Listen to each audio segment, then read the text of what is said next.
hello, and happy Wednesday to you. It is so awesome to have you join us here on In the Loop. As you know, it's always a fun day when we get everything together. And I know Greg has some really fun updates for us. And I really want to ask Greg what happened on Monday too, because I know that you probably saw he was telling us that we needed to watch the space shuttle launch, and I think it didn't work out. So we'll see what his feedback is on that. But of course, I'm going to keep you on tops of all things business finance. What up, Greg? How you doing today? Doing good. It is good to see you. Yes, super busy, which is awesome. Always great to be here live with you, talking to everybody, and welcome everyone to the show. So good to see everybody joining in, letting us know what you want to talk about and your comments as we go through, because we're live right now. This is part of the fun. We just have a conversation. I've got some interesting things to talk about that I want to get some opinions on here coming up once we go into some of the tech segments. So I'll say this. Flying cars maybe in the mix. So we'll have a little bit of that. That's just one teaser, some really kind of cool futuristic tech and some things that you can even get now. So all that's coming up. But it's always awesome to be here live with everybody. It's so great to see everybody. Thank you, Greg. Flying cars. I can't Yeah. wait. I can't wait. Yeah. Well, I see Vicky, I see Joshua, I see CrossX Fighter joining from YouTube Live. It is so great to have all of you with us. Of course, now let me do this because, Greg, I feel like we got to do this because we've got a lot of new people catching our show now. For those who aren't familiar with Greg and I, welcome to the show. I'm Winnie Sun, longtime financial pro, CNBC council member, Forbes contributor, and host of Level Up, which can also be found on NASDAQ and Amazon Fire, just to name a few. And of course, the one and only Greg. You gotta know Greg. So Greg, let's bring it. I want to say hi to all our new friends.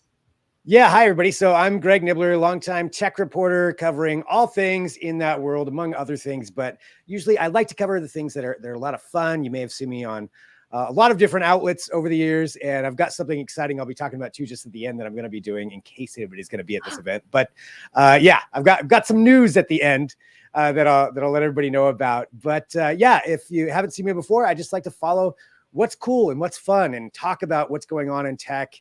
We're not going to go too in depth with anything. We're just going to have fun with it. So that's usually what I do with it. So thanks everybody for joining in, especially, like you said, all these new listeners and all these new viewers that are joining us right now. It's so good to see everybody. It's so good to see you. And I know I can't wait, Greg. I can't wait to hear what you have to say about tech news and, of course, that flying car that you tease.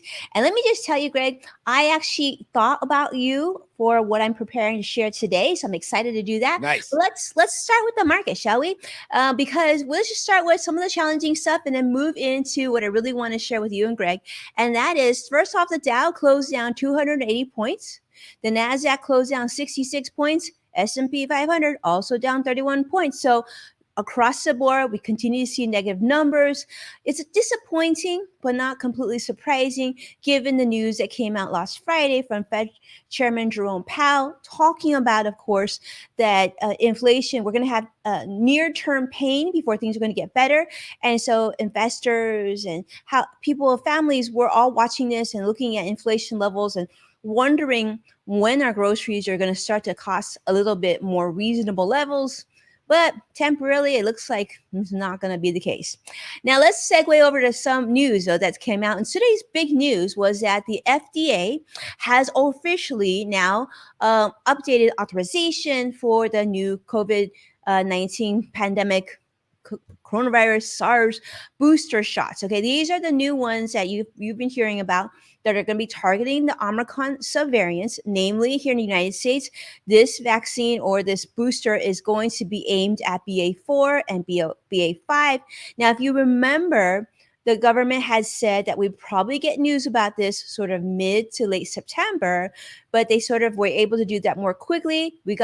I guess they got it done before month end. They let us know that this would be available. And so word is saying that we'll probably have these two new boosters available to us in a matter of days. So the FDA cleared two options for Americans here. And that is, one is going to be from Pfizer and its German partner BioNTech. And the second one is going to be Moderna. Now, the Pfizer vaccine is going to be available to those who are age 12 and over, and the Moderna is going to be for those who are 18 and over. But there are some things that you'll have to think about too. If you're thinking about getting this booster, the first thing that they said is you got to make sure that this is actually a booster. So you had to have your first 2 shots. And not only that, but your last booster or your last shot had to be at least 2 months before. So if you just got your latest booster or you just finished your 2 round of shots, you're going to have to wait a little bit more before you'll be able to qualify for this next booster. So, there's hoping that this is going to be helpful as here in the United States, we go into fall and winter and they're concerned that cases would come back and be bigger. So I don't know. That's what, a lot of people are talking about today. And in case you're wondering, that's what's available. They're saying that right after, probably right around Labor Day, which is literally just around the corner, that these shots, you might be able to start to get these vaccines in Americans pretty soon. Okay, so that's the big news for today. But I want to segue also to another story that I found and I thought it was really interesting. And this one's kind of fun because this one kind of, I think, is going to help a lot of people. So the Bank of America, many of you are familiar with Bank of America, they just announced this week that they're going to come up with a new mortgage that's going to allow people to qualify with zero down, so zero deposit, zero down payment, zero closing costs even. So no, escrow, title fees, none of that. And this is going to be for first time, or actually, I don't know if it's first time home buyers for Black and Hispanic Americans. And this is going to allow people to participate in basically a very, very attractive first time home buyer program. Now, this is designed so that there will be more Americans in Black and Hispanic communities or individuals to be able to purchase their first home, making it a little bit easier. But what's nice about this program too is that it not only includes these very favorable terms, but also they said they're going to allow for people to go through training to understand how these loans work. And they're going to go through some certificate program through the Bank of America program to make sure that they're successful and be able to keep these payments, be able to go ahead and make that. And one thing I thought was really interesting about this too is that they said, unlike your typical mortgage, in this case, this B of A mortgage, you don't even have to have a FICO or credit score.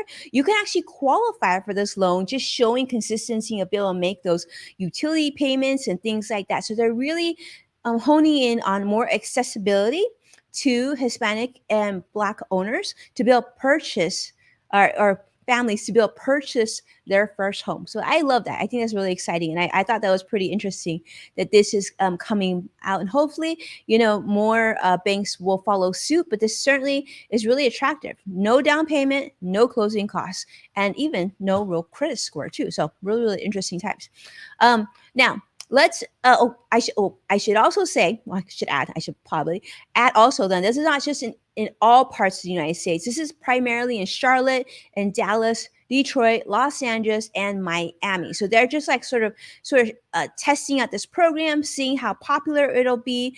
But typically, if you don't put 20% down on your home purchase, you have to pay property mortgage insurance too, PMI insurance. And in this case, they're going to waive that as well. So you just have to basically, they're going to have to take a home buyer certificate program provided by B of A, but it's pretty great. It's a federally approved housing counseling partners and things like that. So it's supposed to help with the racial gap in home ownership, which has been substantially, I guess, divided here even since 2020 here in the United States. All right.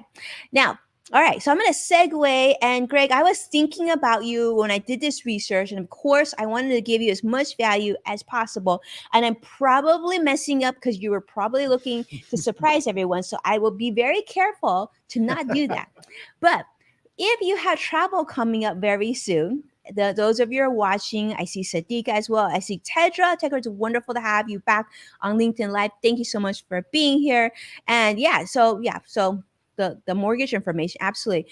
If they'll be able to sell it back to Fannie Mae, great point. So we'll have to take a look at that. So Tedra, I don't know if you heard this, but I want to make sure I share this with Greg because I have a feeling he might be getting on a plane relatively soon. Anyway, there was a report that recently came out this week, in fact, talking about the delays in travel because many of us are getting back on the plane. We're starting to travel. We're starting to feel like, we can do this again, and we're excited about our next destination. But there are some airlines in the United States that, let's be honest, have kind of flopped during the last few years. They've really been quite disappointing. They've canceled a bunch of flights. So I thought I would tell you this. If you're about to get on a plane, which airlines have basically not gotten the best score in terms of reliability in the last few months or last year.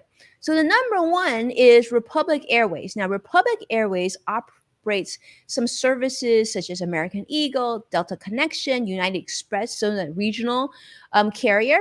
Well, they reign supreme. Number one, they actually canceled over 10,000 flights, 6% of their schedule in the first half of this year. And number two, believe it or not, was JetBlue. JetBlue Wow. also, I know, and I love JetBlue because I love their Yeah. service, right? And they have better, leg room, and they have a great experience. But they were number two, Greg, and like worst performing airlines. And I'll share with you this. Number six, which is the biggest big airline, which was American Airlines. Number eight was Spirit Airlines. Number nine, Greg, I know this is the one that you fly, Alaska Airlines, right? Yeah. Yeah, that was number nine. They actually beat Frontier Airlines, and Southwest Airlines was even part of this list because I know a lot of people like Southwest, United Airlines, SkyWest Airlines, Delta Airlines, even Hawaiian Airlines. A lot of cancellations. So, just that Yeah. you might want to know if you're going to be flying soon. Yeah. Yeah, that makes me a little nervous about the trip that I'm going to be doing. But But there is good news coming too, yeah, because your flight will be perfect. knock on wood somewhere. Yes, Knock on wood somewhere. Yeah. And then this is something else, Greg. I also did more research for you because this is something that you and I had talked about after we filmed last week. And that is, for those of you watching, some of you have thought about flying internationally here. If you're in the United States, one of the big travel perks, I got to tell you that I'm a big fan of, is global entry.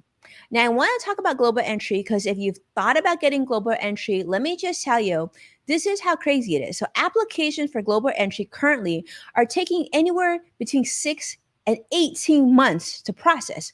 In fact, the Department of Homeland Security here is actually telling travelers or encouraging travelers to, you know what, just don't even worry about global entry and just make sure you have TSA PreCheck, which, okay, TSA PreCheck is great, and I have actually both, but TSA PreCheck is really just meaningful if you're flying domestically. But once you leave US soil, global entry is key. In fact, coming back from international travel, let me tell you, global entry can save you not just like a little bit of time. We're talking hours of time. It's just so much easier.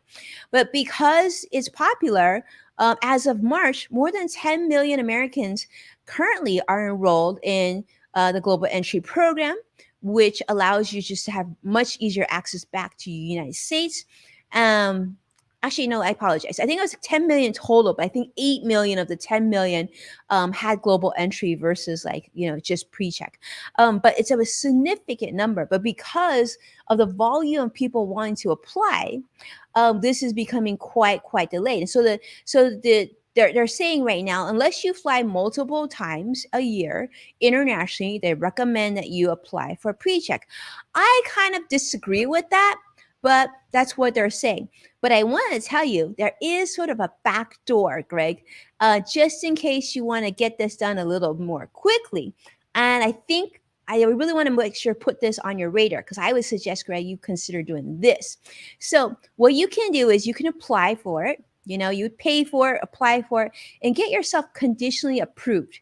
Then once you're conditionally approved, then on your way back to the United States, you can actually sort of speed up and do a shortcut process because you can do something called enrollment on arrival. And this is so cool. So basically, you're pre-approved, you pay for it, you come back, and you just do enrollment on arrival, and you basically can bypass having to wait for that appointment. So instead of waiting like months to a year and a half, you could actually get it done in like maybe even weeks, maybe even days. Yeah. So this is a website. This is the U.S. Customs and Border Protection website. Of course, I'll make sure to share this with you as well in comments. But yeah, so highly recommend if you're here located in the United States and you think you're going to do international travel in the next 4 or 5 years, whenever, I would highly recommend you do this. And for those of you who currently have it, make sure you don't let this lapse. Make sure you renew as soon as your time horizon is up, which I think is 4 to 5 years once you have it.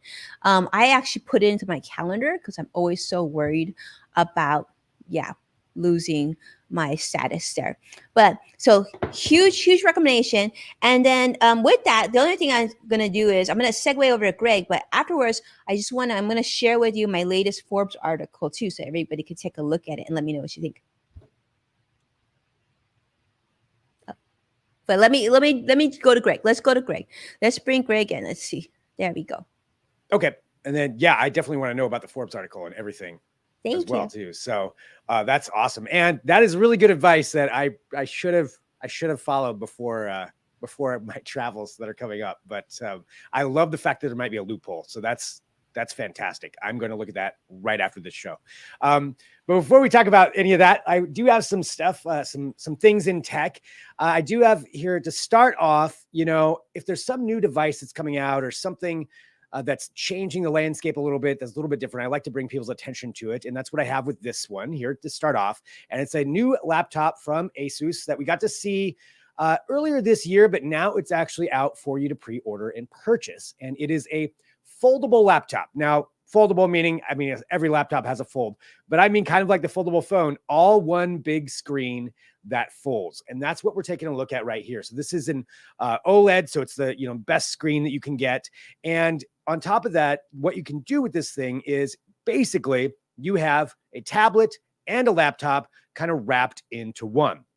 So that is a pretty big deal, I think anyway, as far as kind of changing up the landscape. There's some other ones that have come out before, but this one seems to be kind of the best attuned to doing that. And that's why I always like to know what people think about these things as well, if this is something you'd be interested in. So there's a couple of things to think about with it. So the way it can be used, it's a 17-inch screen, so it's a good size for a laptop. When you fold it, now it's going to 12.5 inches, and you'll have the screen there. You can use it in a couple of different ways. So you'd have it folded and use a screen just like you normally would for a laptop, and then the second screen could be wrapped into it, or it could have a virtual keyboard that's on there. I'm not always a big fan of virtual keyboards unless there's really good haptic feedback, because it just kind of feels a little weird to me. I like a little bit of sensitivity with the keyboard, so you can add on a Bluetooth keyboard to it as well and use it that way. And this is why the different functionality they can get with this thing, I think, is pretty cool. So they're showing it, you can use it as a full 17-inch, you can use it as wrapped up, you can use it as a tablet, you can fold it, you can use it in so many different ways that it's pretty interesting to see. Now, it only has 2 Thunderbolt ports, which is starting to get kind of standard. I always like more ports, the better, but that's what you're getting. It does still have a headphone jack on it, so that's kind of a big deal. They didn't get rid of that. And the battery, I'm taking a look here just at the battery to confirm. So it's about 9.5 hours in laptop mode, 8.5 hours if you're using it as a desktop with the full 17 inches and the keyboard. So you can kind of use it in a few different ways there. The price tag, though, is where it may get some people not quite as interested. It is $3,500 to start. And there's really not a lot of configuring to it. So I think $3,500 is about it. There's a couple of things you can add on, if you want the Bluetooth keyboard and some other stuff that you can mouse, you can add on some different things that way. But $3,500 is quite a bit to start off with a laptop. But this idea is really appealing to me. I like the idea of not having to carry both a tablet and a laptop. That would be, an advantage there. So if you look at it as far as, how much are you spending on each of those, I guess you could kind of do that. I still don't think you'd have to go up to $3,500. So that's where we're at with these. And it's like looking at the foldables for a lot of different items too.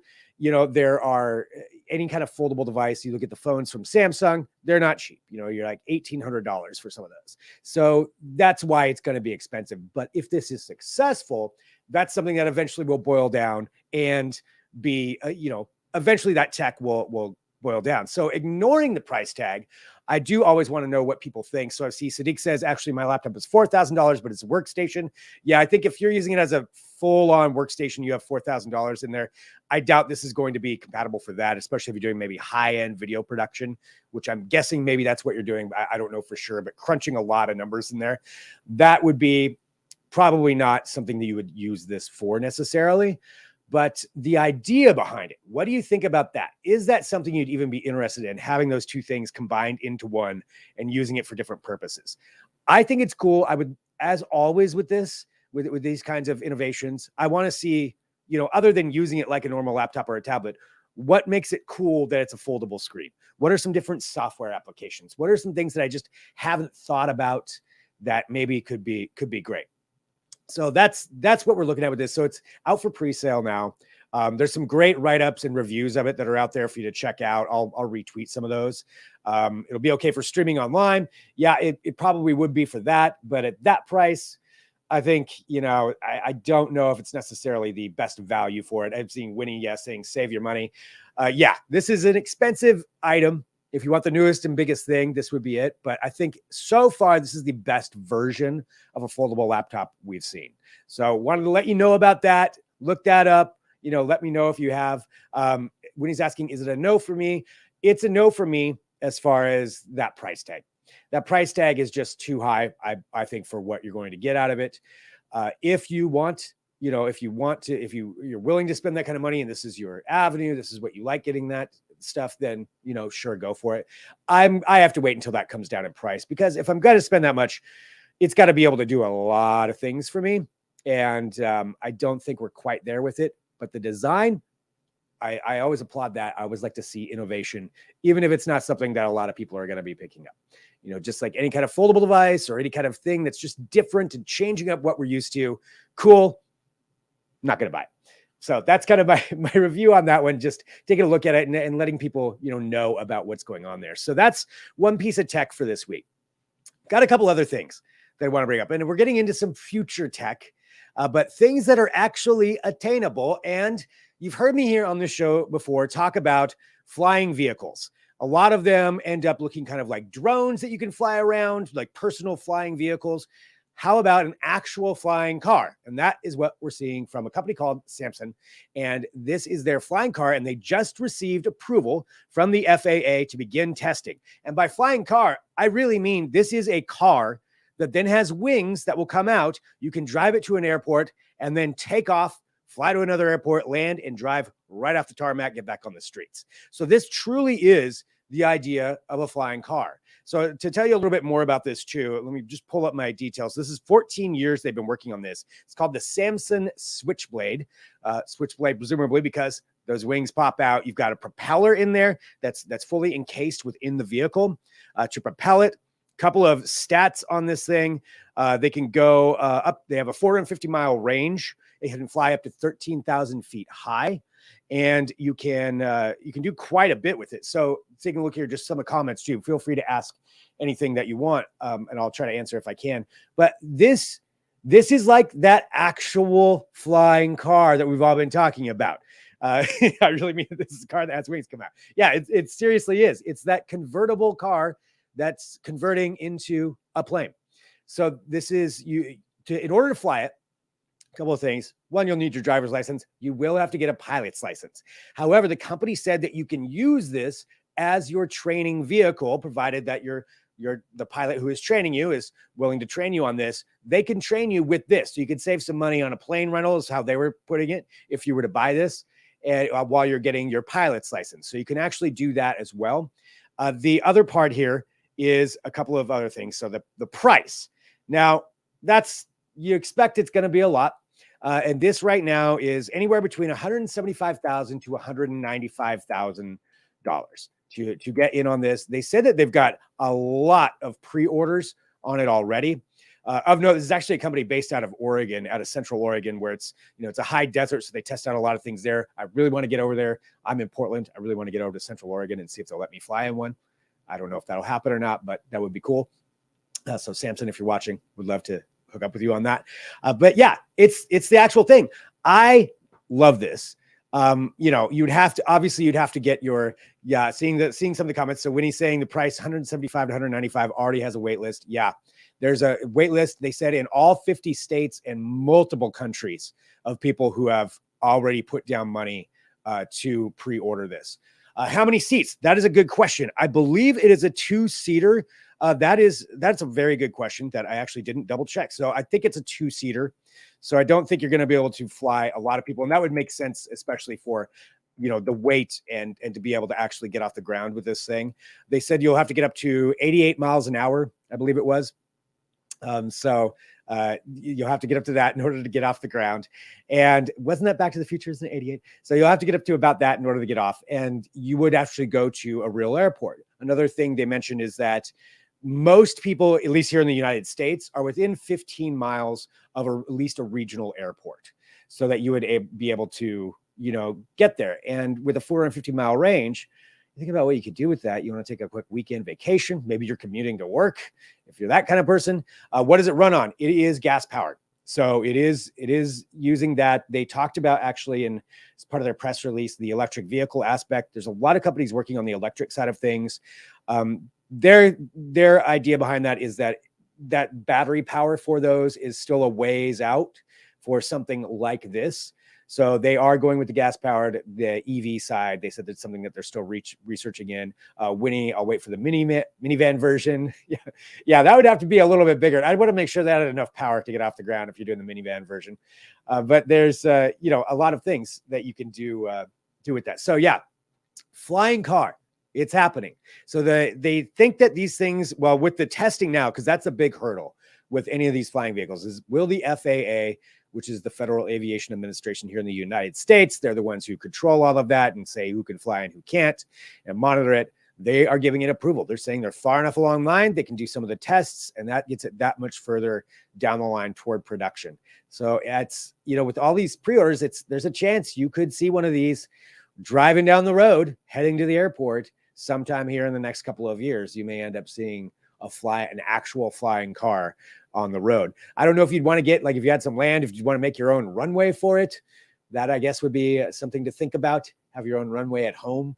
You definitely need some more space for that. But even if you live in a city, just head over to your regional airport, take off, and land 450 miles away. Take yourself a vacation. That's a good distance too, 450 miles. So pretty cool on there. Convertible flying minivan, buddy. So that's what we're looking at. Again, it's called the Samsung Switchblade, and definitely take a look at some of the videos that they've got out there. They're pretty impressive, showing just the tech behind it and how it all works. But I think it's cool.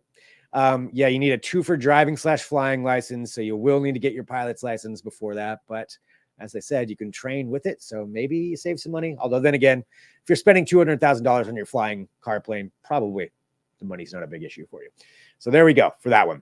Okay, a couple other things here that I wanted to bring up this week that I thought were pretty interesting tech advancements and some research projects that are going on. So one of them has to do with texting underwater. So if you are a diver, or if you've done snorkeling or whatever, there's a lot of waterproof phones now, or you get the waterproof cases. So using your phone underwater is a much more feasible thing to do now. I mean, there's lots of, especially with the cameras on those, you want to use it sometimes, you'll clamp it onto yourself. But the other issue is sending any messages or any kind of data underwater doesn't work. And that is because of the radio waves that it uses, those frequencies, they break apart when they get the water. You can't send messages. But this is what this project from University of Washington is working on. They're calling it Aqua App.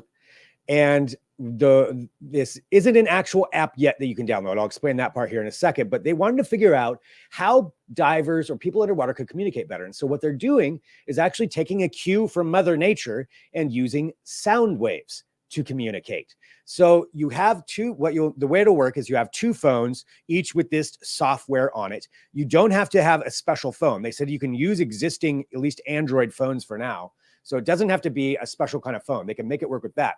And what it does is you have the 2 phones send little sound waves to each other. They call it chirping. So it'll send a specific sound. The other phone's able to pick it up, and they constantly stay in touch with each other. So if you have somebody else, because there's a lot of factors, right, underwater, there could be obstacles, you're moving around, the distance changes. So they stay in touch to know how far apart. They said it'll work up to about 100 meters right now underwater, and you can actually send messages. So they've got it to where it has some set messages where you hit the button and say, I'm going lower, going higher. There's a shark, whatever it is that the pre-messages are that you want to send. watch out. However it is that the messages that divers send to each other, and you can actually do it. And they're saying it works. And it's really, really cool to see tech like that happen. And it's not just for novelty purposes. Part of what they're looking at for this is saying that this could be clearly for amateur divers, to send some little communications, maybe like, hey, there's a good something to take a picture of over there. I missed what Sadiq said, but saying believe there's some diving computers that might do it. And yeah, there's probably some more. There are diving computers that you may text underwater. So there's probably using some of that tech. But this idea that you can do it with just your regular phone is pretty interesting, even if they expound upon that to other devices. So yeah, amateur divers could use it, but they're looking at it for even professional divers, rescue situations. You look at maybe underwater construction, just different means or different activities that may really be helped out by having that kind of thing. This may not be a groundbreaking technology, but it's cool to see, to me, what else our phones can do, right? This is just taking standard phones, not any kind of special operation, standard phone, and what you can adapt it to do. It just proves more and more what these things are capable of. I mean, they're already becoming practically medical devices in addition to just being our phone and our avenue to the internet. But now texting underwater, seeing what else you can do with it. Pretty cool to see that kind of research. So that's from University of Washington. Love seeing what they can do with that and how they can make all that happen. So awesome from that. All right, I've got one final thing here. And just so everybody knows too, it's not that Winnie's not chiming in. We have a little tech difficulty going on there. So I'm not just saying I don't want to hear from Winnie and just talking over her. Yes, she's there. She's still here. Can you hear me okay? Yeah, I can hear you now. Yeah, actually. Oh, good. Yeah. So okay, I'll come back. Okay, it's all good. Yeah, so texting underwater, that's what they're working on. And again, there's so many really, really cool research projects and tech that are going on from research labs all over the world. And I love hearing about those. So if you hear of something like that, or some kind of cool experiment or research project, pushing the bounds on technology or science, please send those to me. You can always let me know. I always love to hear about it. So send me a message anytime. All right. Final thing here. Final tech topic for this week. It wouldn't be an episode of The Loop or any show that I'm on without talking about robots. And I'm bringing back up a robot that we have seen before. This is a robot called Amika from Engineered Arts. That picture right there that Tim just put up. Yeah, that's not the friendly robot that I really want to be around. So this robot, the way they're working on it is they want it to be very lifelike with his expressions and with the way that it interacts with people. So you got a video right here. This is showing it doing two different things here. So this is an advancement from the last videos we saw. One, using hands. The hands weren't really involved with this robot before, and it's using it expression-wise, showing some different ways to, if you watch me, I definitely talk with my hands a lot. I try not to do it when I'm on air, but I can't, it's inevitable. I use my hands. I'm expressive. So that's what I do. So seeing a robot do that, it makes it look a little bit more realistic.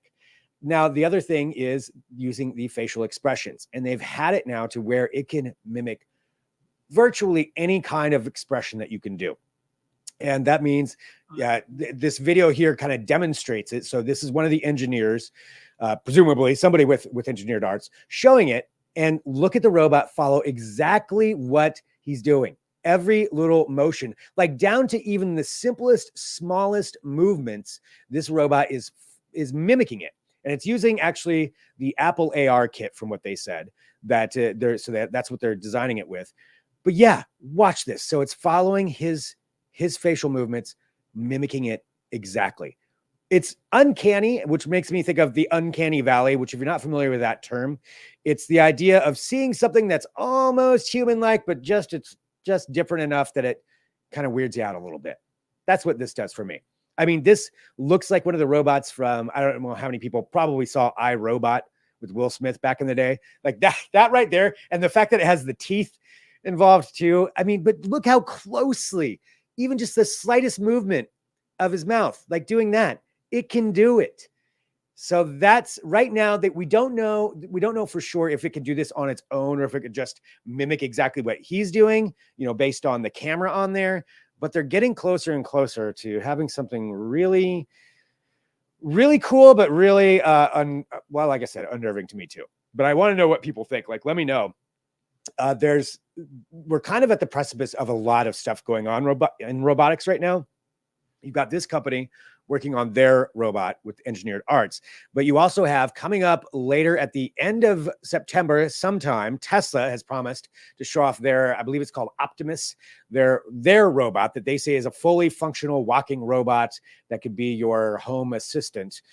We'll see what Tesla shows, but between them, Engineered Arts, what Samsung's working on, Honda, so many different companies working on robotics, Boston Dynamics. I think we're starting to get closer to that idea of actually having a home assistant robot, which I am all for. I'll tell you this, there are some projects at my house that I don't want to do, and I would be happy to have. I don't like going up on my roof. So if I could send a robot up there to clean my roof off, I would be all for that. Or maybe doing some wiring, or laundry, whatever. I'm all for that side of robots. I don't know if I want that menacing face though, that it was doing. Yeah. I want to turn that function off. That's a little, I think, like, why can't we have robots look like robots and leave the human look to the humans? Because I feel like we need to have that division, right? But yeah, I mean, I guess you want someone just to do all your handiwork. Yeah. Yes. The stuff that I'm too scared to go do. Wiring and getting on the roof, not fans of those. But you know, and I think that's a good point too, bringing up that separation of what a robot looks like, because some of the studies show some people want them to look more human-like because then they feel more attached to it, especially if you look at like home care, maybe in that side of things. I'm with you. I think that's cool and all. I mean, and the technological achievement's really amazing. I'll stick with just a flat screen panel face, you know, staring at me. I'm fine with that. You know, I don't need the robot smiling and smirking at me necessarily all the time. 2D is okay. Yeah. But we'll see where it goes. I mean, regardless, very, very cool what they're doing just on the technical end of things, to be able to have that much functionality programmed in there. I mean, even with the teeth part of it is what got me. It's so close to human-like that it's just interesting to see. So there we go. Robots maybe in your future that can smile at you. And how about the robot that can also drive my convertible car? I mean, I feel like, you know, it should just be the in the loop experience. Like everything would just work. I like it. You can fly our flying car, you know? Yeah. So that's perfect. So we'll get the robot, the flying car, you know, turn it into a submarine as well. And I think we've got everything covered.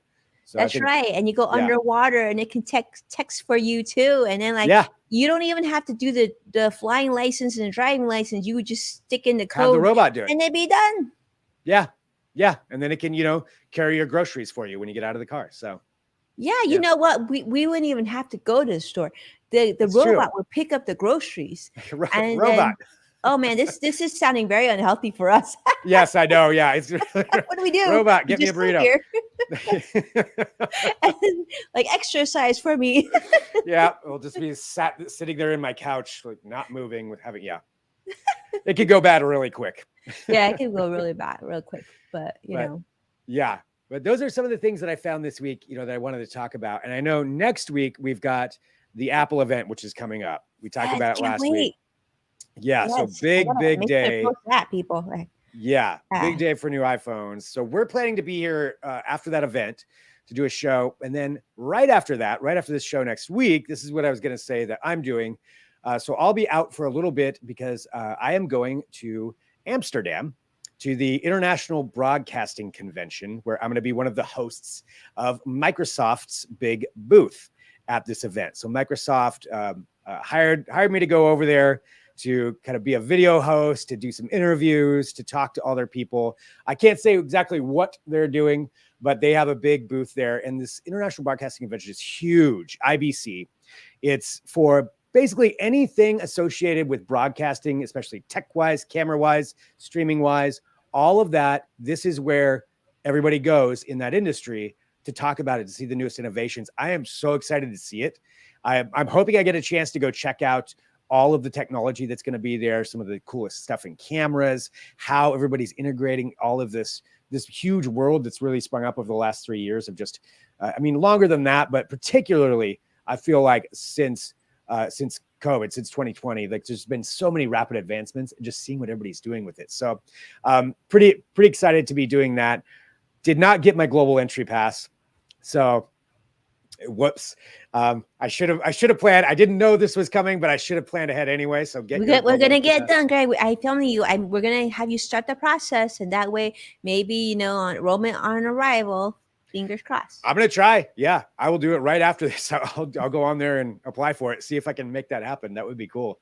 But yeah, pretty excited to be out there. So that's gonna be a fun trip, and I'll come back with lots of pictures. I've never been to Amsterdam. If anybody has any recommendations, let me know. I have a couple of days, free days to roam around and take a look at some things and canals and whatever else is in Amsterdam. I mean, Amsterdam's an amazing city. I've just never been there. So looking forward to it. But, how far is that from you, Vicky? Yeah, right. Well, very cool. Well, that sounds like an amazing trip. So, Greg, I'm excited for you. Thank you. Yeah, looking forward to it. And, just everything else coming up here in this next week. It's going to be a busy week. So we've got Apple coming up, and then just this month in September, you have a Tesla event. There's probably going to be a Google event.